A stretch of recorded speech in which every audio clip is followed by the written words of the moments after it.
Hey guys, welcome to part 2. We're gonna get a message from La Luna. She was speaking to the planets out there last night, and I tried to get my telescope out there so I could look at the planets.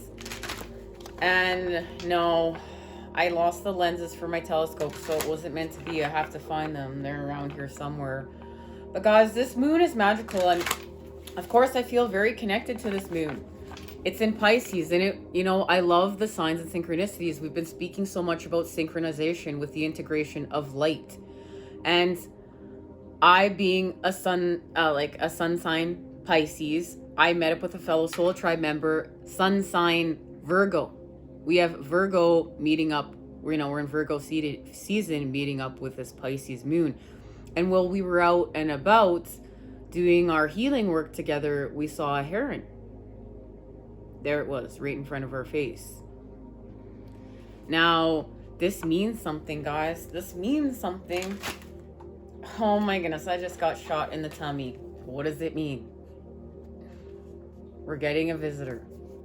We're getting a visitor that's connected to love. But this is a surprise. This visitor is a surprise. We're not expecting this visitor.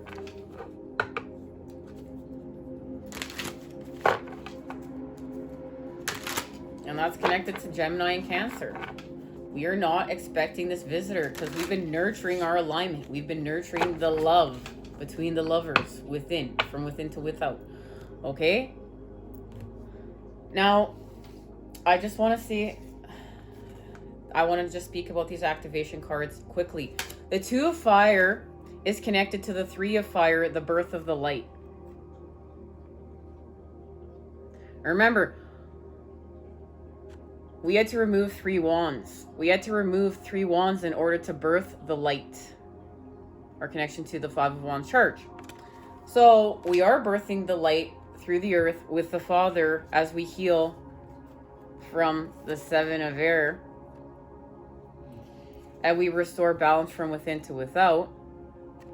And it's connected to the fountain of love, the 10 of water. And we know that's working with intuition and thought. The Ace of Air, the 9 of Cups.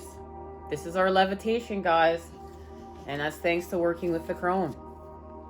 She's showing us the way right now. Oh, let's see what's being activated. We know what's connected to a visitor. This is a solar plexus heart chakra activation. But it's happening through the root in Earth Star. And this is part of our levitation, guys. It's lit. Alright, what's being activated here?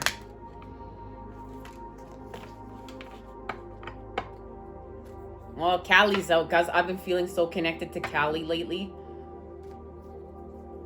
Yeah, Callie, this black Sagittarian goddess, is helping us to take off all of our masks and speak our truth and act like this is marrying thoughts and force together and acting with it.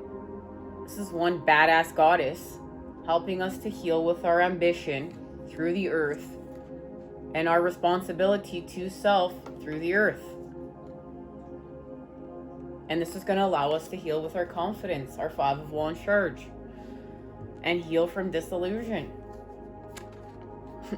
So here we have Ishtar.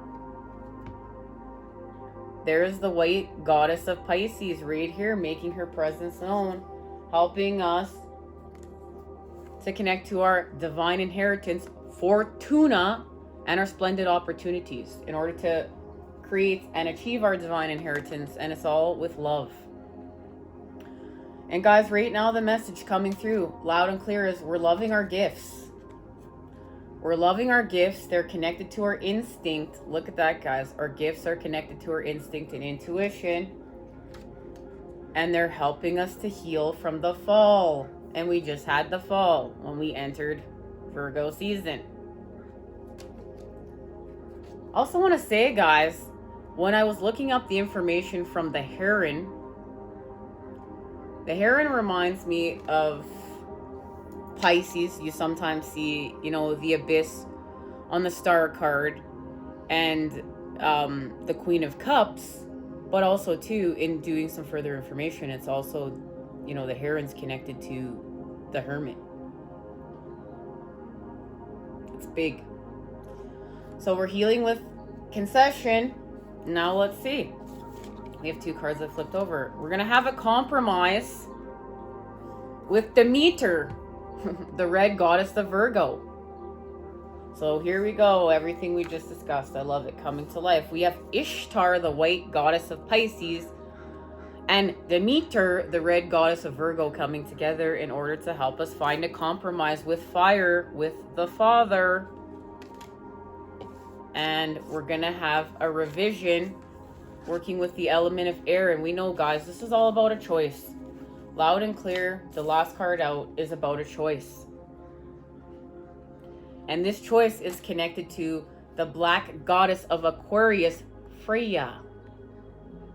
Now look at that. We have the energies of New Earth, the cups and the swords, the water and the air working together. We have a black moon here. It's connected to our last 2 messages. And we're making this choice. And we've got Virgo and Pisces, guys. This is lit. This is all on point. Let's see what this choice is connected to. Let's see what this choice is connected to right now. Remember, compromise is a negotiation, and that's where the creator is. That's where the harmony is. That's the 2 of fire right there. That's the 2 of fire. Guys, this is the 2 of fire right here.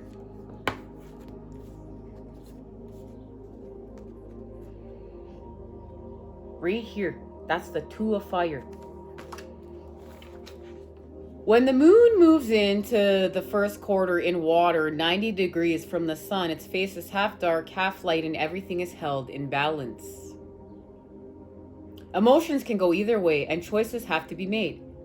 You must now decide whether to throw yourself wholeheartedly into an emotional situation or partnership. The promise of a successful outcome is there. Moon in Pisces. Decisions are colored by powerful idealistic feelings, and the possibility of transforming the mundane into fantasy becomes real. And that's what's happening. We're going to transform fantasy and heal the mundane of this world. And we need to, guys. And it's no coincidence I was called to have the transformation oracle here. I can really feel the connection to Scorpio and to Pisces right now. Like, I can feel them within. And I find it so interesting because my counterpart is Scorpio and I am a Pisces. So I can feel the connection. I can feel the connection heightening. My moon being in Aquarius, my Venus is in Taurus, my South Node is in Leo, and I have much Virgo in my chart, guys, believe it or not. Much Virgo in my chart. Oh, let's see what flipped out into my lap. Generosity, renovation, and wisdom. Look, this is all fire. This is all fire. We have 2 fire and 1 earth.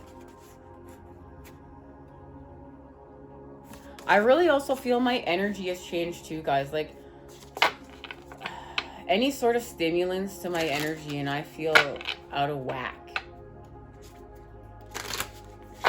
I'm feeling called to drink a lot of high vibe water.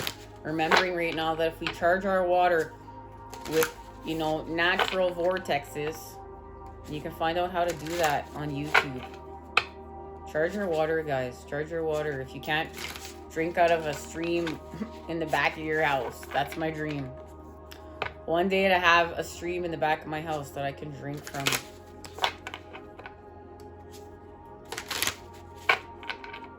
A natural spring.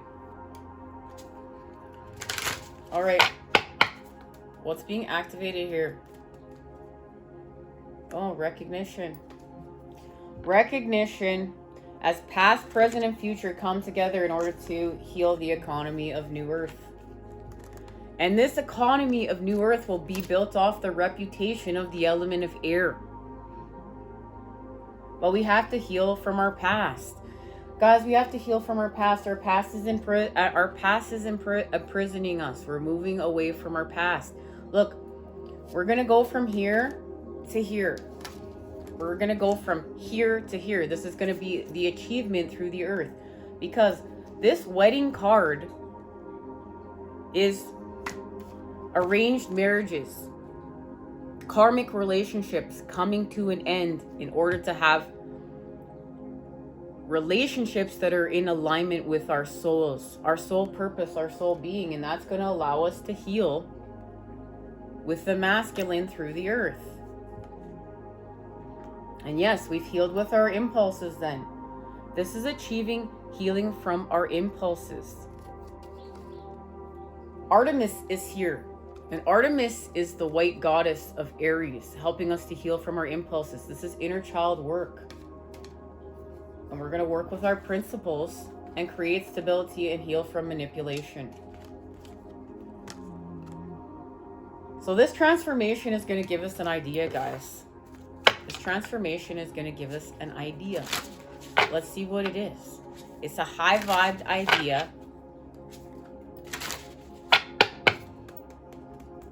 It's a high-vibed idea. This is a high-vibed idea. Can I say that any more times? High-vibed idea? Okay. What's being activated? No.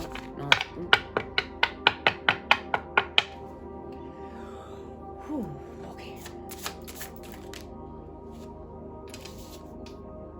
Guys, it's this card. It's this one. Perspective. We're shifting perspective with the fire element.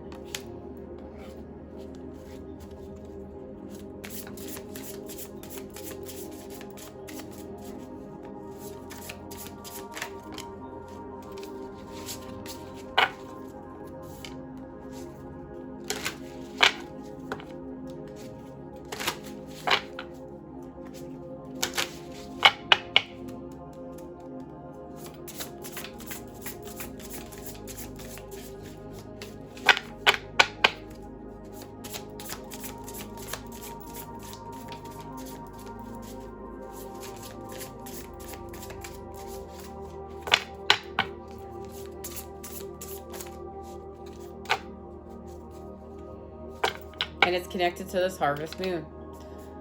This is the harvest moon, the corn moon. Okay, so we're going to work with a fire element and change perspective. And this has to do with analyzing what we're analyzing. And it's going to allow us to quicken putting the puzzle pieces that we're trying to put together. And it's connected to our wisdom. And the wisdom is connected to the fire element, the father, and we're going to harvest. But this harvest is connected to a surrender. We're going to surrender with the water element, and that's thanks to Pisces. And we're going to surrender with grace, guys. We're going to surrender with grace.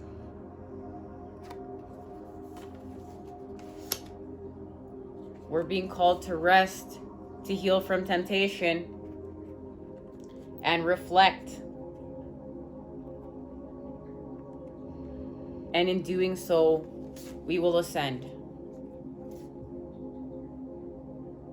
And we're going to have our resurrection and resolution. This is connected to innocence and healing with children, the inner child. Impulses. That's what this has to do with.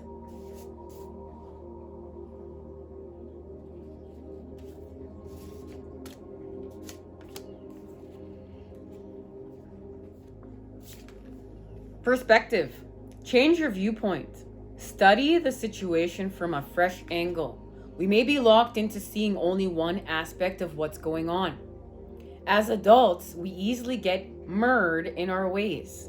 The scars of traumatic experiences limit our perspectives and stunt our spiritual growth. How important is it? Recalibrates our view and puts each challenge in its place. Now, let's shift our point of view. If low, go high. If narrow, go wide. If looking inward, look outside, or vice versa. We reverse our angle to a new position that reveals what we've been missing. There is a whole spectrum in between squinting through a microscope and scoping out the wide panoramic view. Let's shake things up and recalculate our assumptions and adjust our understanding. Children live in the moment. They cry 1 minute and giggle the next because they know no bounds. They explore the world from every possible angle. They think nothing of rolling upside down, climbing up a tree, running to the far end of the playground. The ladybug on the blade of grass is as fascinating as the shooting star. Free your mind to be like a child. View your current problem sideways. There's always more to it than meets the eye. And this is connected to the fire element. We know what meets the eye. Fire, working with number 5. And it's connected to quickening. This is the message I'm being called to share. Next. Quickening. Everything comes together and accelerates towards completion. At last, help is on its way. There comes a point after we've set out our course and begun the hard work when everything suddenly comes alive. Our undertaking gains momentum and the things start coming together. This stage of growth is similar to the quickening in pregnancy. When life suddenly enters the fetus, the baby starts to move and kick inside the mother. No matter what we're trying to achieve, we always need a million things. Yet, we each have only 2 hands and so much time and energy. Fortunately, the universe kicks in at a certain point and does for us what we simply cannot do for ourselves. Life enters and quickens our endeavors, or they will die. We bring out our trust and faith into the situation. If what we start is meant to be, all the puzzle pieces will come together in time. During a quickening, the pace builds up with an animated excitement. Like adding fuel to a bonfire, we pay attention and balance the situation to keep things under control. So guys, we're restoring another level of balance from going to the center, and going to the center again in order to understand and create with seed energy. And now we're birthing it. The baby is growing. We're quickening. So, during a quickening, the pace builds up with animated excitement. We make sure to rest, pay the bills, and remember mundane details during the hectic quickening phase. Then we enjoy the flood of new life energy. So, we're coming together now. We're working with fire, number 7, and growth. And now we're about to harvest, guys. We're about to harvest with the harvest moon. Collect the bounty you've earned. It's payday. Our hard work is paid off. We have earned a great reward. I lost my wording. We're on point, guys. I always know when I lose my wording and I want to switch to speaking with you telepathically. We're on point. Let me come back. So, our hard work is paid off. We have earned a great reward. We reap the fruit of our labor, prepare a feast, and rejoice in bounty. The luxuries of rest, celebration, and daydreams are ours. Enthusiastically, we imagine refinements and variations on our next success.